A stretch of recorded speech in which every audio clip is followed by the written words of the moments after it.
graduate BRC, get to 1st Recon Battalion, you know, cocky, proud. And by the way, you guys are going to go deploy to Iraq really, really quick. Welcome to 1st Recon. And then we started hearing the scuttlebutt that we were going to Iraq. And I called my platoon commander, who had now moved on to MAR4 SysCom and was searching for remnants and evidence of Marines lost in the wars before. I called him. I said, Captain Dell, I hear we're going to Iraq. And he goes, Rudy, unless you're getting issued new gas masks and mop suits, it's just talk. They don't have it. They don't have any evidence. It's not running through. Congress isn't behind it. I said, okay. And I was now going to be an instructor. And then sure enough, next week we get issued gas mask, mop suits. I'm like, I guess here we go. Honestly, to me, I thought it was a lot of saber rattling, you know, and nothing was going to happen. You know, ultimately it would end diplomatically or whatever. So when we actually figured out we were going, I was actually kind of surprised. I was like, well, okay, cool, you know, but let's go. Yeah, so I was in like the motor pool area. You know, we kind of helped with operational readiness. We made sure all the vehicles are ready to go. I made sure that we were, you know, had things ordered that we needed. I wanted to be a recon Marine, so I started going to some of the schools. I got to go to SEER school. We did a lot of training with them. And I always made sure that I tried to be like better than them because they knew that I hadn't gone through recon school yet. But like I wanted to make sure I did more push-ups, ran faster. And it just kind of like, I was like, yeah, see, I can do this too. We had some time stateside to kind of do what we could, right? So we would go down to San Diego, we'd go to Dermo and, you know, get stacks of old flak jackets and stuff like Vietnam era flak jackets. And we were cutting them up and like pop riveting them to the bottom of the Humvees and stuff, just thinking that, you know, what little protection that would have would be better than nothing because we're just in open back Humvees.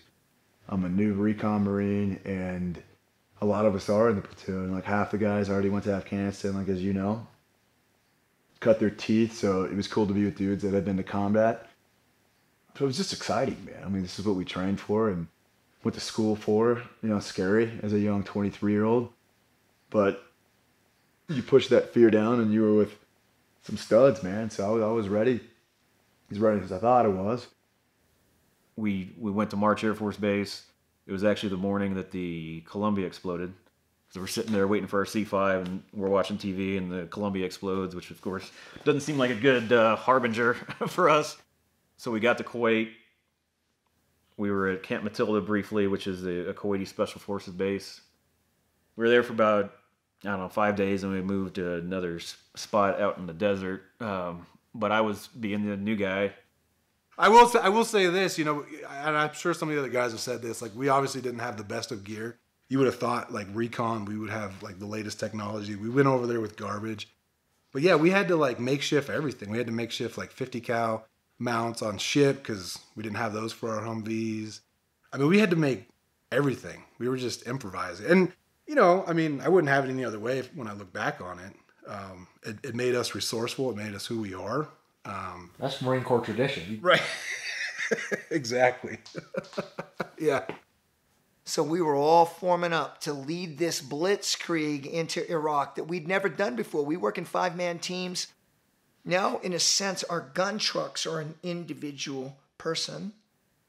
And we're going to work a platoon of 20 men split between 4 trucks as a team, fighting in every single city we could to draw out Republican Guard and anybody that wanted to fight, so that we could draw the main effort of the Iraqis and fight them while big armies swooped around to get to Baghdad. I was an RTO, but then I drove most of the time. Then there was Brad Colbert, he was the team leader. And then behind me on the corner was Evan Wright, the reporter for Rolling Stones. Yeah. So he first came in when we were in Matilda. He learned who we were and kind of felt it out, and he knew that Brad kind of built this like go-to team. So he really wanted to latch onto that. So that way, if there were any cool side missions, he'd get to potentially go and have a lot closer contact or understanding of it than if he was, you know, just in the rear. So yeah, they said they were going to be in the team with us, so we kind of moved some guys around. to make room for him. And it was like, all right, hold on, buddy, let's go. It's interesting. I have mixed emotions only because I didn't like the reporter. The other guys were a bit younger, and he was a bit Hollywood and rock star. I would later, of course, get into film and television, and now I know that world very well.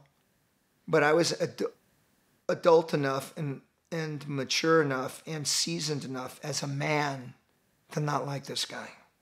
First of all, he was out of shape. To come with us, I thought, a liability.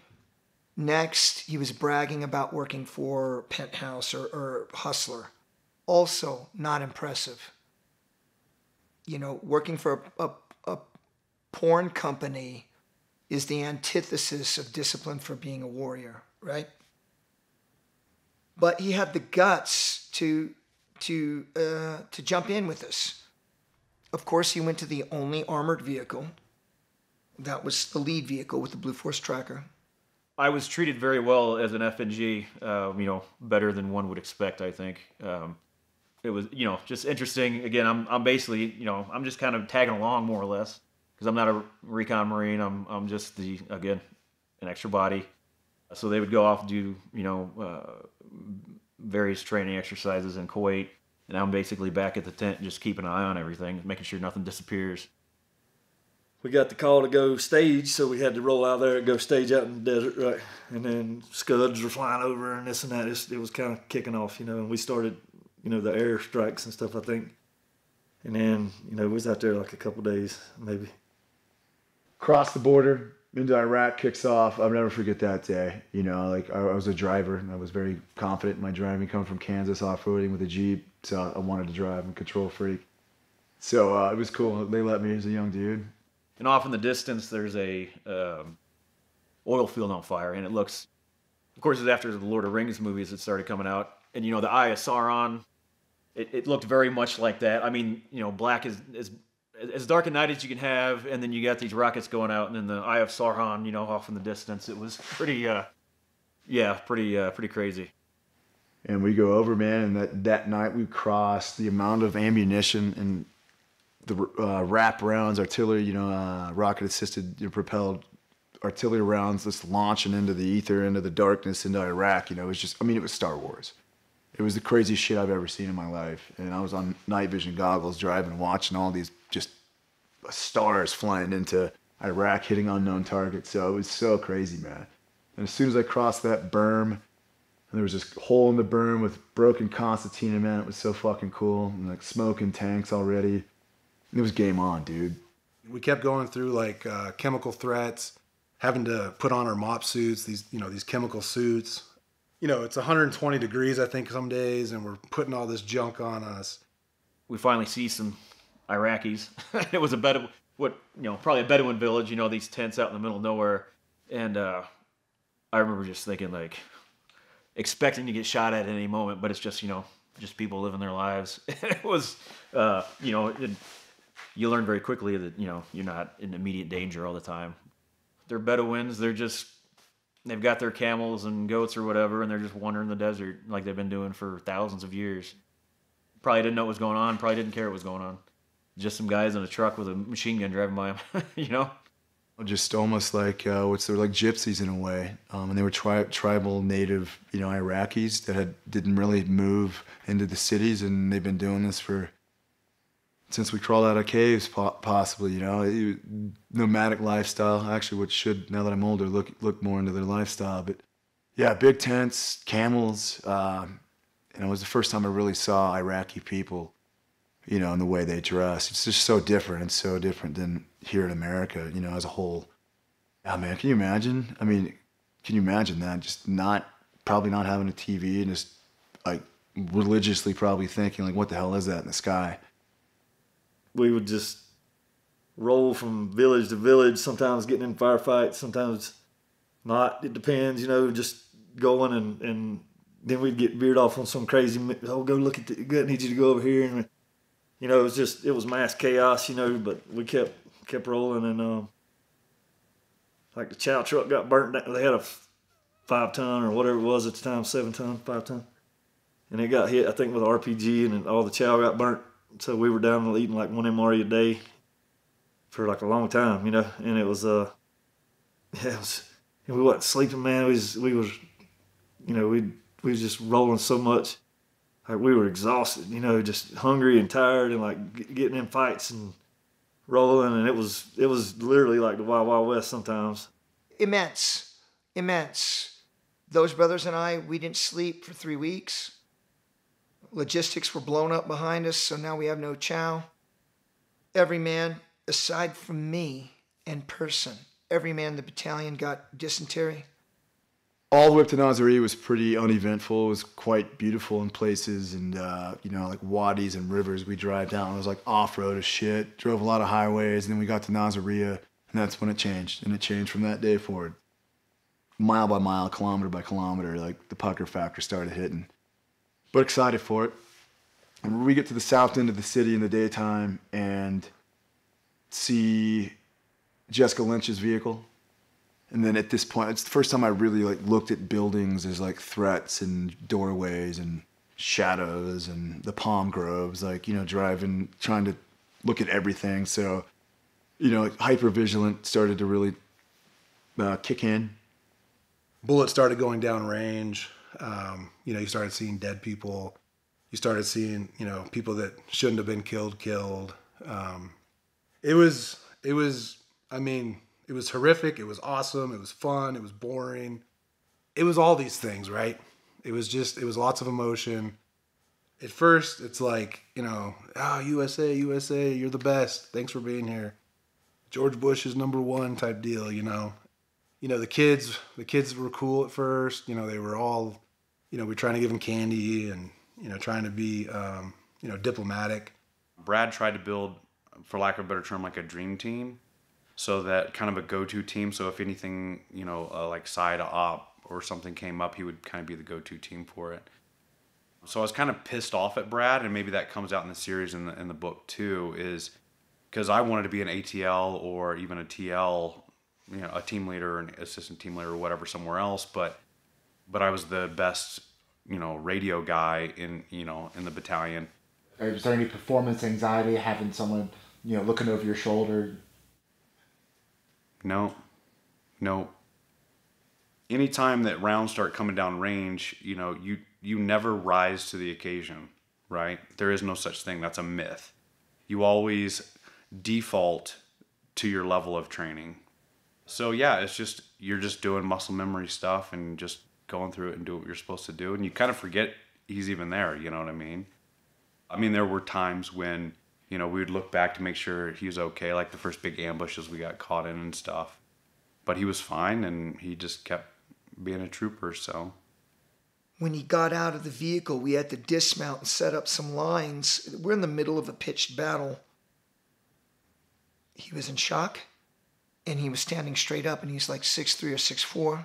I said, you know, motherfucker, you need to get down. He goes, what do I do? I said, all right, here's an E-tool. Start digging a trench.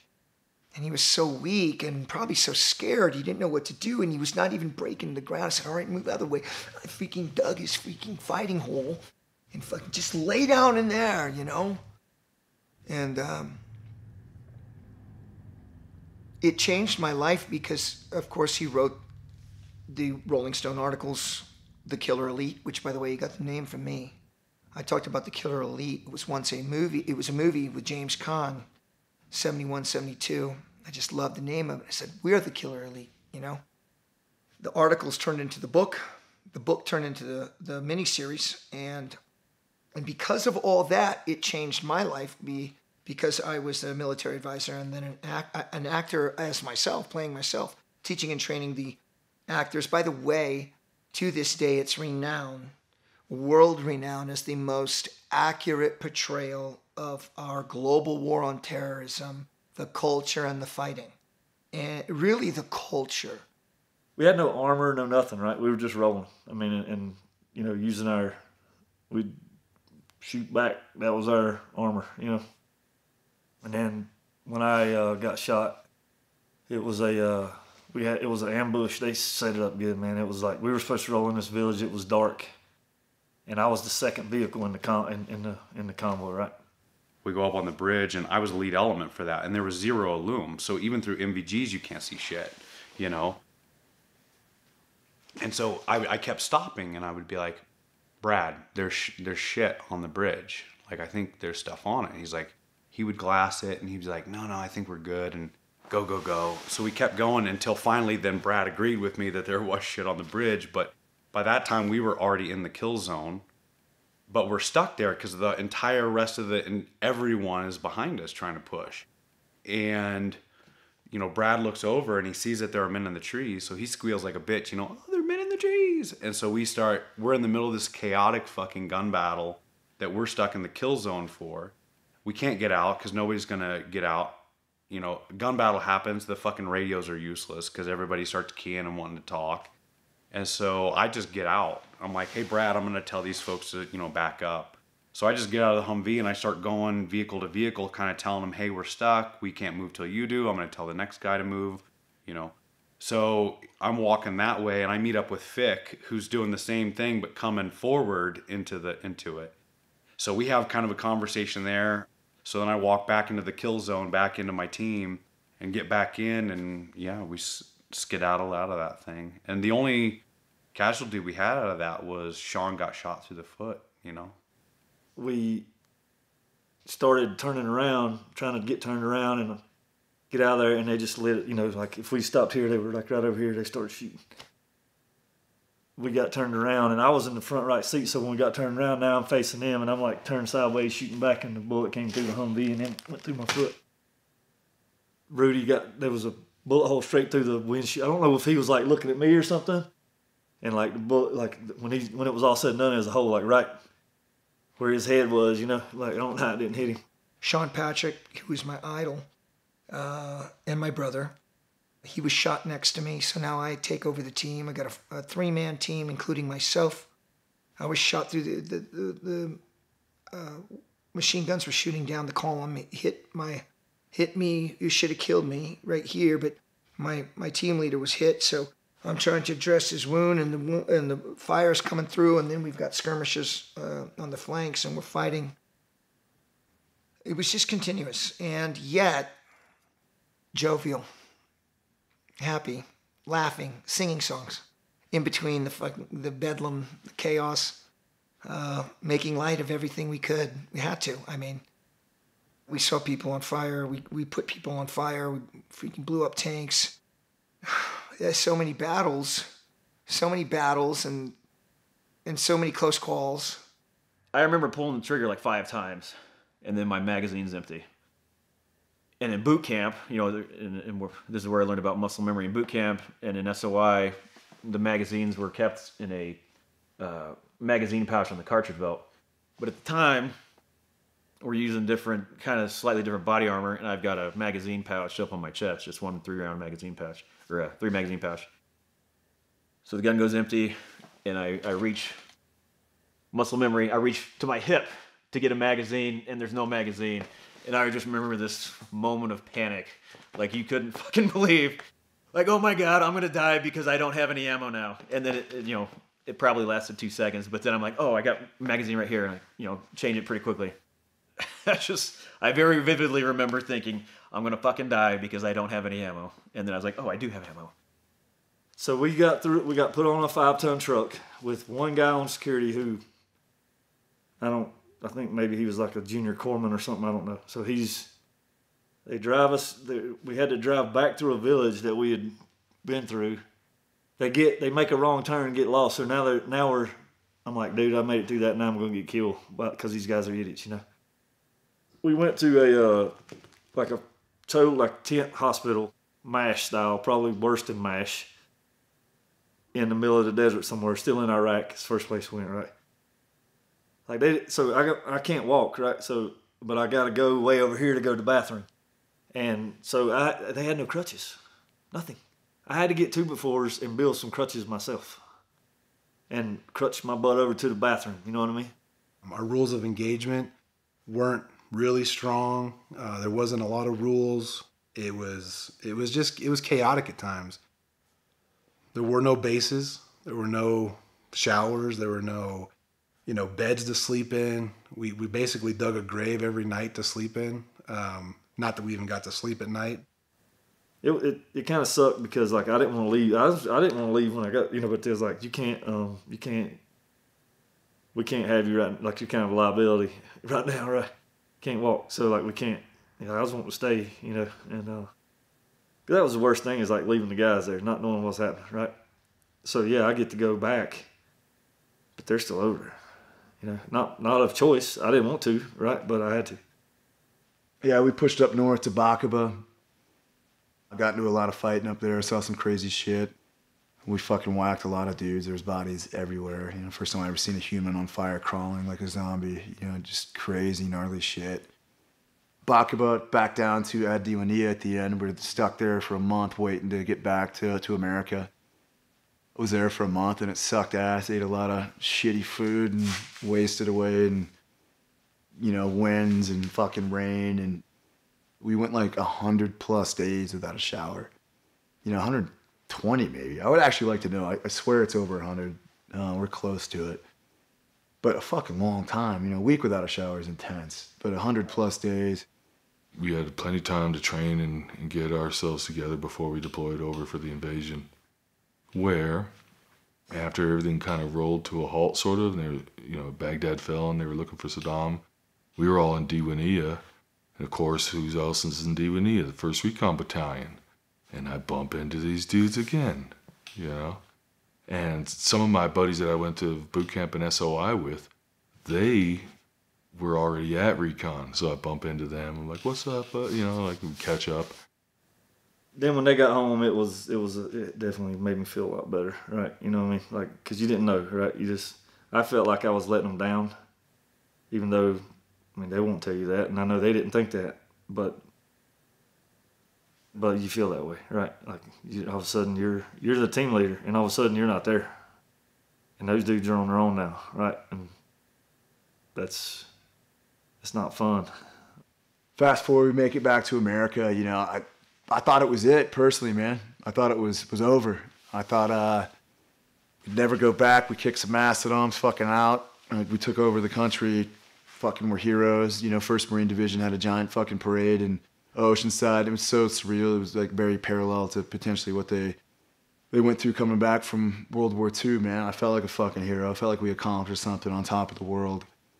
It's all pretty well documented, I think. That's kind of the beauty of it is like, my wife got to watch it many, many years ago when it first came out. And instead of me explaining like what the tents look like in Kuwait or what this was like, she got to see it, which is, we're really lucky that we have somebody that not only we have the, the book, but we also have HBO visualized it for you. They contacted me because at first HBO bought the rights and they were going to have, what's the guy that did all like the Michael Bain or whatever? The guy that did all like the Transformer movies and Michael shit. Bay, Yeah, Michael Bay. And so it was going to be a total fucking shit show, right? Hollywood piece. But then when David Simon did it, he called me and we kind of talked and he's like, I want a Marine to be able to see this series and see absolutely nothing wrong with it. Changed my life. I started modeling, filming, doing other things. However, the price I paid is the price that all of us paid. It was coming for me eventually. The reporter, I would come to find out, struggled deeply with PTSD afterwards and still does. I love him as a brother that goes through the things that we go through. He had a mess of his personal life and he struggled with all the things that we did and he only had a taste. Go home, family's fucking beyond static, obviously, and friends, and to see us, to see me, and get back to Camp Pendleton after some time off with family, and like, oh, dude, we're going back. And it's like, what the fuck? There's this place called Fallujah. We're gonna go hang out there and kick some ass, and we're just like, holy shit.